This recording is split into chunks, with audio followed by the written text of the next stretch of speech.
The Biden administration announced that the Illinois Fermentation and Agriculture Biomanufacturing Hub is among the 31 regional technology hubs. And new at 6, Beth Connerty, IFAB principal investigator, is joining us now live to talk about this. And Beth, you spoke with the president about this the other day. Briefly tell us how this came about. Is this something that you had to lobby for? So thank you so much for having me.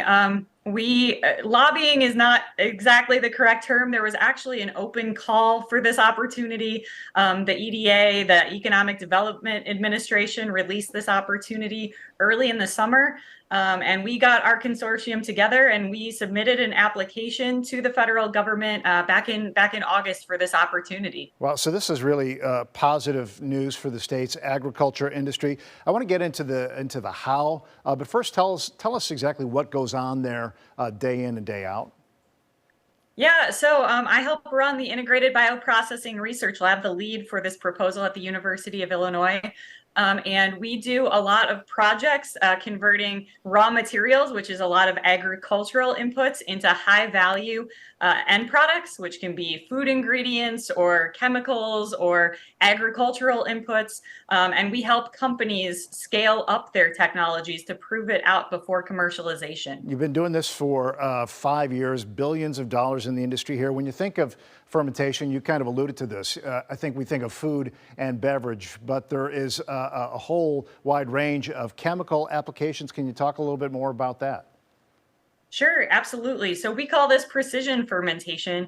And what that means is it's the same process that we're used to for beverages, where you feed a grain to an organism and then it converts it to something of interest. For beer and wine, that's ethanol. But now we're kind of changing that black box where that organism lives, and it's producing really high value end products. So again, maybe that's food ingredients or cosmetic ingredients, textiles, bioplastics. There's a whole range just by tweaking that organism in the middle there. I get the idea then that this touches a whole lot of stuff here. So what does this designation do for your work there? Does it mean primarily more funding, more grants? What do you do? Yeah, what we're really hoping for is that what it means is more economic development.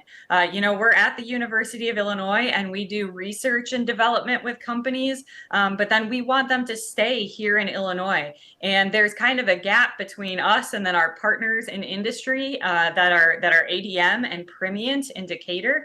And we need some middle ground so that these companies have stepping stones to get to full manufacturing. So what we're really hoping is that by expanding our capabilities, by bringing in these partners, that we're actually attracting more businesses to Central Illinois, that we're training more high-paying jobs for the workforce, and that we're fostering more homegrown entrepreneurs here in Central Illinois as well. Okay, you just kind of went to my next question here, and that was, how does this affect jobs?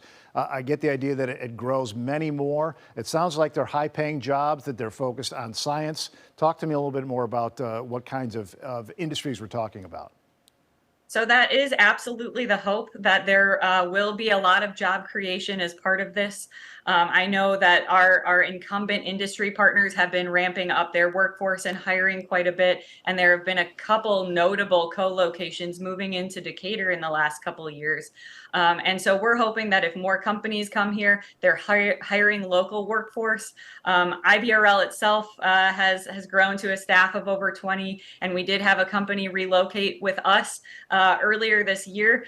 So we're starting to see a little bit momentum there, but we really think that if companies are moving here and setting up manufacturing here in Central Illinois, that is going to lead to a lot of job growth in the coming few years, and a lot of opportunities.